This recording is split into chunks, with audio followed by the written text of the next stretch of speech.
The restaurant was one of those places with white tablecloths and candles that never quite burn down because someone replaces them before anyone notices.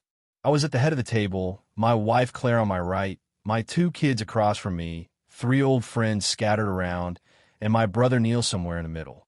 It was my 50th birthday, and the meal was halfway done, plates half eaten, wine glasses at that perfect level where everyone is comfortable and no one is drunk. Neil stood up. He did not tap a glass or clear his throat. He just stood and said he had something for me.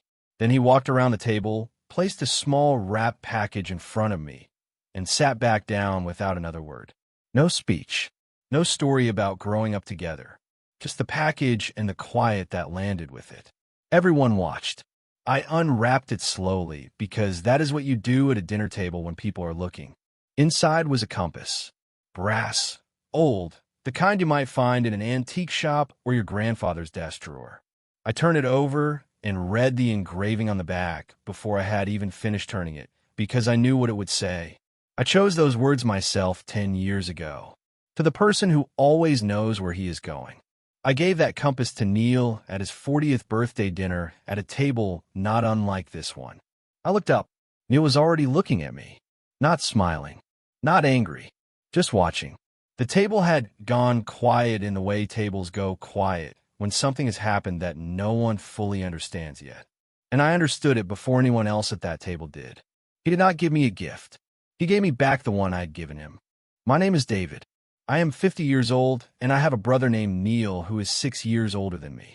That 6 years meant something different at every stage of our lives. When I was 10, he was 16 and might as well have been an adult. When I was 25, he was 31 with a house and a career and a wife. By the time I hit my late 30s, I had stopped measuring myself against him, mostly because I had accepted that I would always come up short. 10 years ago, Neil turned 40. It was the kind of birthday that felt like a milestone for everyone in the room, not just the person celebrating it. Neil had a career that had compounded steadily, a marriage that looked solid from the outside, and a clarity of purpose that I had always associated with him specifically. I had never quite located that clarity in myself. At 39, I was still trying to figure out where I was going while Neil seemed to have known the whole time.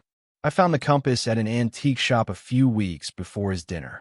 It was brass and old and heavy in a way that made it feel like it had already meant something to someone else.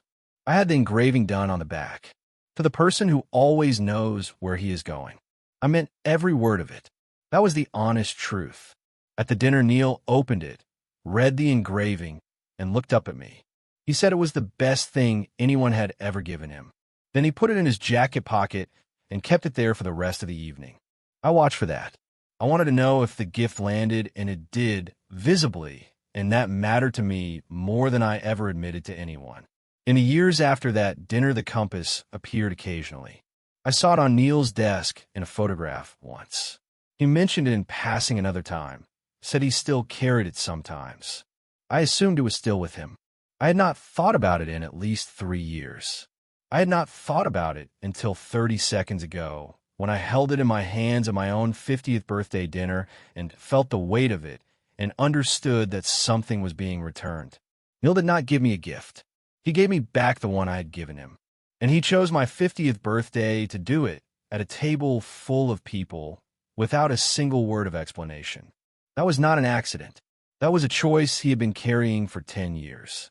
Claire asked me if I was okay. I said yes and set the compass down beside my plate. Someone at the table made a joke about Neil finally getting around to re-gifting, and everyone laughed.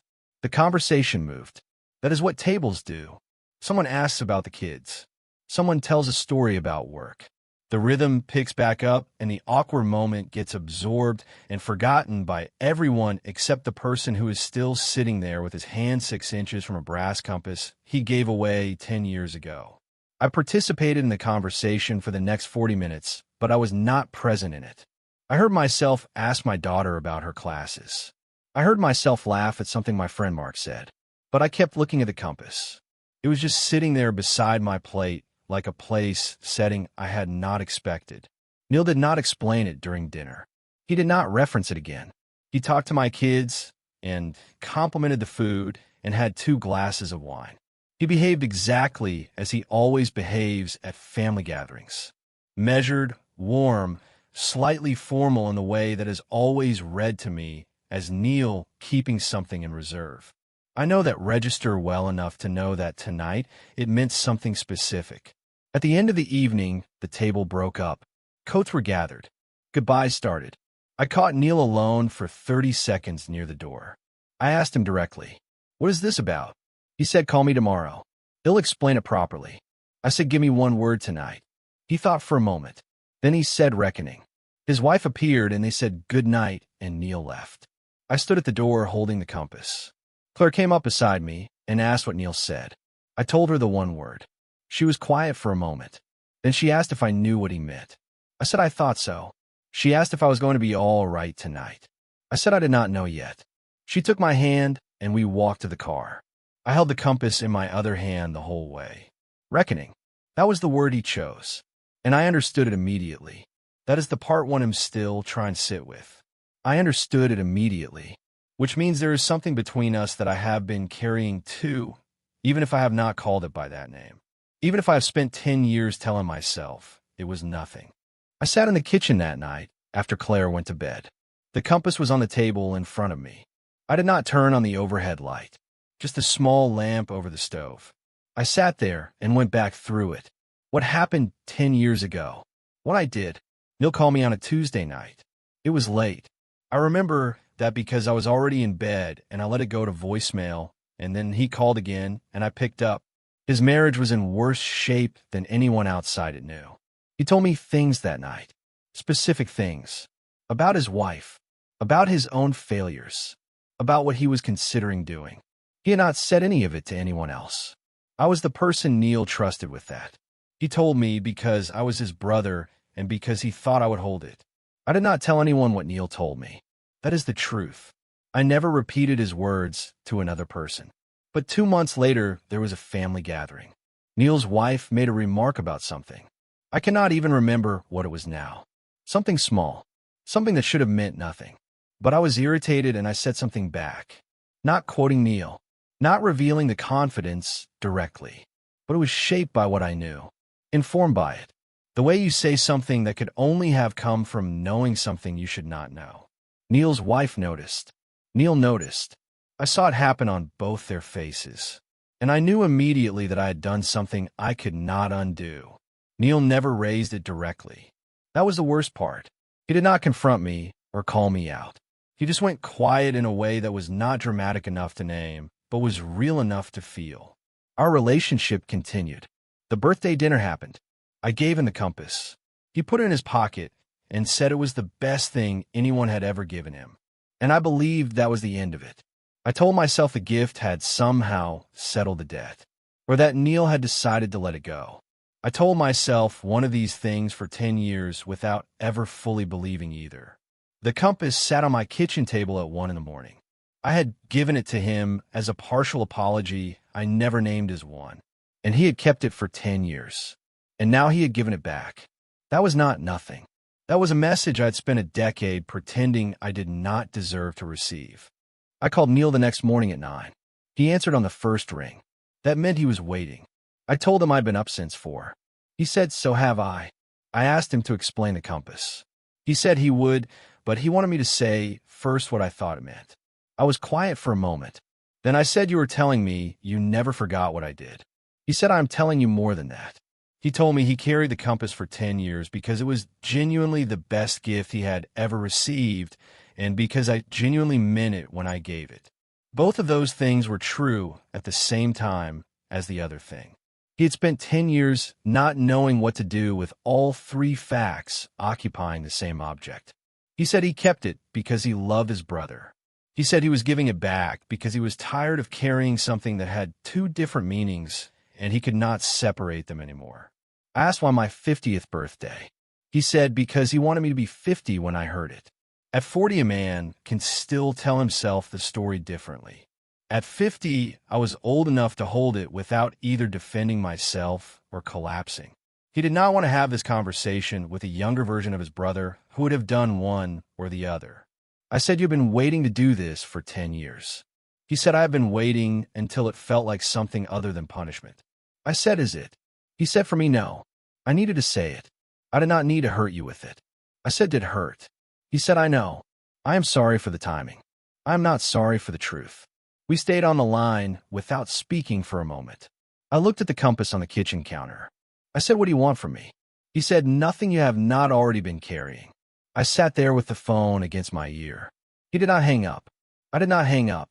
We just stayed on the line like two men who had spent 10 years pretending a thing was not there and had finally run out of places to hide it. Nothing you have not already been carrying. That was the part one could not argue with. Because I had been carrying it. I just had never called it by its name. I had called it nothing. I had called it water under the bridge. I had called it something I would do differently if I could go back. But I had never called it what it was. A thing I did that I could not undo. And Neil had been standing there the whole time, holding the same weight in his hands. I did not go to work that day. I sat in the kitchen and thought with a precision I usually avoid.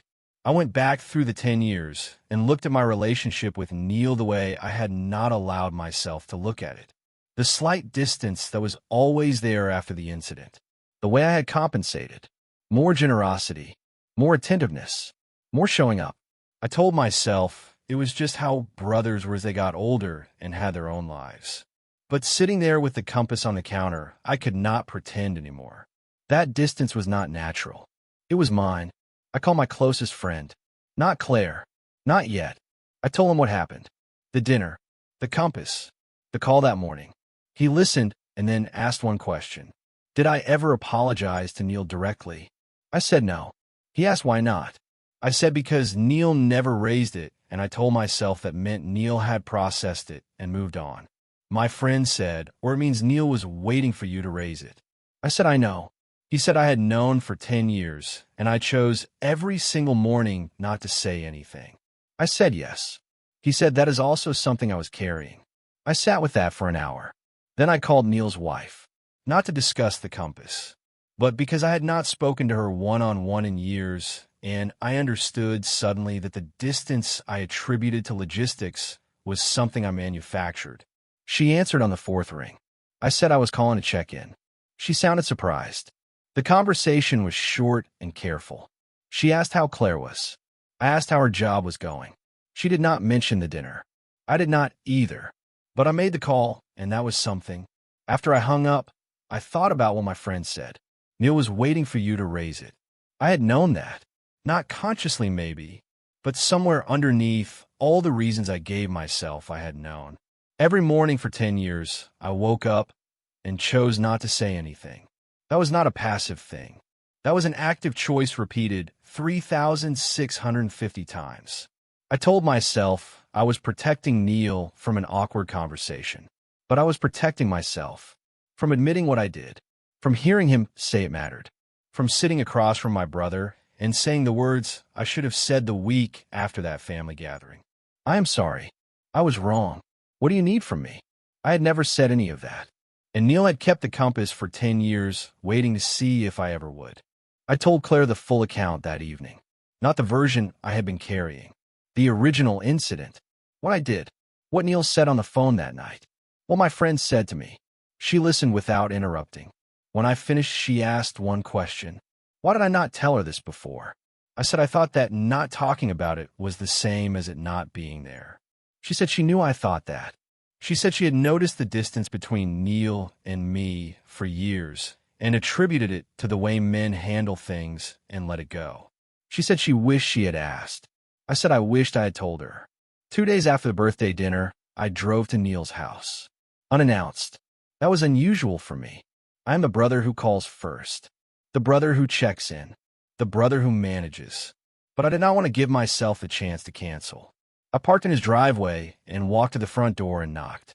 Neil answered. He looked at me for a moment. Then he stepped aside and let me in. We sat in his kitchen. I put the compass on the table between us. I said I had something to say, and I wanted to say it without framing it or contextualizing it or making it easier for myself to say. He nodded. I said what I did 10 years ago was a betrayal. I used what he told me in confidence, and I used it badly and I never acknowledged it directly because I was ashamed, and I told myself the shame was enough of a consequence. I said it was not. I said I was sorry, Neil. Directly. 10 years late. I did not add anything to it. No explanation. No excuse. No, will you also? Just the words I should have said a decade ago. The kitchen was quiet. The kind of quiet that does not feel empty. It feels full, like the space between two people who have finally stopped pretending. I did not know what he would say. I did not know if he would accept it or tell me it was too late or pick up the compass and walk out of the room. But I had said it. After 10 years of mornings, I had finally said it. And that was not nothing. Neil did not respond immediately. He looked at the compass on the table. He picked it up and turned it over and read the engraving the way he has clearly read it many times before. Then he sat back down. He said, I know you were sorry. He knew the night I did it that I knew what I had done. He said, that was almost the hardest part. Watching me know and not say anything. He told me the compass on the table was not a test. He was not waiting to see what I did with it. He said he gave it back because he wanted the object to mean only one thing again. The thing I meant when I gave it. And it could not do that while Neil was the one holding it. He said, I want you to have it back. I want it to be what it was. I do not know if that is possible, but I want to try. I asked Neil if his marriage was affected by what I did. The one that was struggling 10 years ago. He said it was not the cause of anything. The marriage had its own problems and found its own way through them and was in a different place now than it was then. He said what I did hurt him personally, not practically. He said you were the person I trusted most, and you used it. And for a while I did not know if I could trust you the same way again. I asked if he could. He was quiet. Then he said, I am here, am I not? I said that is not an answer. He said it is the only answer he had right now. He was here, and he gave me the compass back, and he was telling me what it cost him. That was what trust looked like when it had been through something. It did not look the same as before. It was just still there. I picked up the compass. I put it in my jacket pocket. Neil watched me do it. Neither of us said anything for a moment. It was not an uncomfortable silence. It was the kind of quiet that happens when two people have finally stopped performing and are just sitting in the same room with the weight of everything they have not said for 10 years. The compass was back in my pocket, not because I had earned it, because Neil had decided to give it. And that was different. That was the part one needed to understand. He had been holding it for both of us, and now he was asking me to hold it myself. The weeks after that conversation were not dramatically different from the weeks before it. Neil and I talked on the phone. We saw each other at a family event. The surface of things was unchanged, but underneath it was different. I no longer compensated. I no longer showed up with extra generosity designed to service a debt I never named. I showed up the way I would show up for someone I owed nothing, and that turned out to feel more like love than the other version ever did. 3 weeks after the kitchen conversation, Neil called me one evening for no particular reason. Not a birthday, not a crisis, not a scheduled call. He said he was thinking about something from when we were kids and wanted to tell me. He told me a small story, funny, about something our father did at a backyard barbecue when I was maybe 8 and he was 14. I laughed. He laughed. The call lasted 40 minutes and covered nothing important and everything that mattered. When we hung up, I sat there for a minute just looking at my phone. I told Claire about the call that night. She asked how I felt. I said I felt like I had my brother back, except that was not quite right because I had him the whole time. What I had back was the version of myself that did not flinch when Neil called. She said that sounded about right. I said I thought I had been flinching for 10 years. She said she knew. I asked why she never said anything. She looked at me for a moment.